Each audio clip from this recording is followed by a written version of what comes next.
اسحاق بن عبداللہ بن ابی طلحہ رضی اللہ عنہ نے بیان کیا، ان سے حضرت انس بن مالک رضی اللہ عنہ نے کہ ایک مرتبہ نبی کریم صلی اللہ علیہ وسلم کے زمانے میں قحط پڑا۔ آپ صلی اللہ علیہ وسلم خطبہ دے رہے تھے کہ ایک دیہاتی نے کہا، یا رسول اللہ صلی اللہ علیہ وسلم، جانور مر گئے اور اہل و عیال دانوں کو ترس گئے، آپ ہمارے لیے اللہ تعالیٰ سے دعا فرمائیں۔ آپ صلی اللہ علیہ وسلم نے دونوں ہاتھ اٹھائے۔ اس وقت بادل کا ایک ٹکڑا بھی آسمان پر نظر نہیں آ رہا تھا۔ اس ذات کی قسم جس کے ہاتھ میں میری جان ہے، ابھی آپ صلی اللہ علیہ وسلم نے ہاتھوں کو نیچے بھی نہیں کیا تھا کہ پہاڑوں کی طرح گھٹا امڈ آئی، اور آپ صلی اللہ علیہ وسلم ابھی ممبر سے اترے بھی نہیں تھے کہ میں نے دیکھا کہ بارش کا پانی آپ صلی اللہ علیہ وسلم کے ریش مبارک سے ٹپک رہا تھا۔ اس دن، اس کے بعد اور متواتر اگلے جمعے تک بارش ہوتی رہی۔ دوسرے جمعے کو یہی دیہاتی پھر کھڑا ہوا، یا کہا کہ کوئی دوسرا شخص کھڑا ہوا اور عرض کی کہ یا رسول اللہ صلی اللہ علیہ وسلم، عمارتیں منہدم ہو گئیں اور جانور ڈوب گئے۔ آپ صلی اللہ علیہ وسلم ہمارے لیے اللہ سے دعا کیجیے۔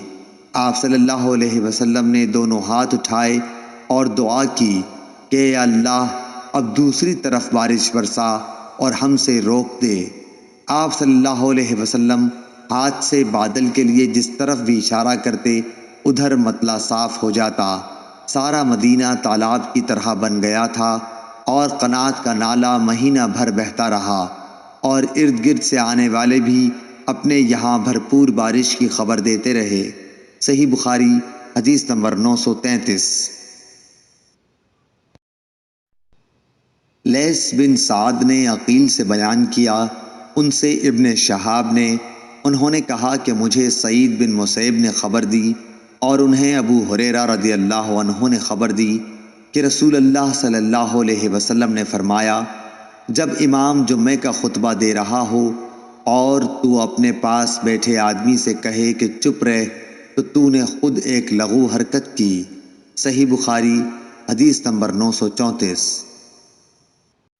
عبداللہ بن مسلمہ قانبی نے امام مالک رحمۃ اللہ علیہ سے بیان کیا، ان سے ابو زناد نے، ان سے عبد الرحمن عارج نے، ان سے ابو ہریرہ رضی اللہ عنہ نے کہ رسول اللہ صلی اللہ علیہ وسلم نے جمعے کے ذکر میں ایک دفعہ فرمایا کہ اس دن ایک ایسی گھڑی آتی ہے جس میں اگر کوئی مسلمان بندہ کھڑا نماز پڑھ رہا ہو اور کوئی چیز اللہ پاک سے مانگے تو اللہ پاک اسے وہ چیز ضرور دیتا ہے۔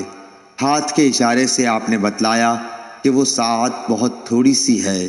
صحیح بخاری حدیث نمبر 935۔ سالم بن ابی جعد نے کہا کہ ہم سے جابر بن عبداللہ رضی اللہ عنہ نے بیان کیا کہ ہم نبی کریم صلی اللہ علیہ وسلم کے ساتھ نماز پڑھ رہے تھے، اتنے میں غلہ لادے ہوئے ایک تجارتی قافلہ ادھر سے گزرا۔ لوگ خطبہ چھوڑ کر ادھر چل دیے۔ نبی کریم صلی اللہ علیہ وسلم کے ساتھ کل 12 آدمی رہ گئے۔ اس وقت سورہ جمعہ کی یہ آیت اتری۔ ترجمہ: اور جب یہ لوگ تجارت اور کھیل دیکھتے ہیں تو اس طرف دوڑ پڑتے ہیں اور آپ کو کھڑا چھوڑ دیتے ہیں۔ صحیح بخاری حدیث نمبر 936۔ امام مالک رحمۃ اللہ علیہ نے نافع سے خبر دی، ان سے حضرت عبداللہ بن عمر رضی اللہ عنہ نے بیان کیا کہ رسول اللہ صلی اللہ علیہ وسلم ظہر سے پہلے 2 رکعت، اس کے بعد 2 رکعت اور مغرب کے بعد 2 رکعت اپنے گھر میں پڑھتے، اور عشاء کے بعد 2 رکعتیں پڑھتے، اور جمعے کے بعد 2 رکعتیں جب گھر واپس ہوتے تب پڑھا کرتے تھے۔ صحیح بخاری حدیث نمبر 937۔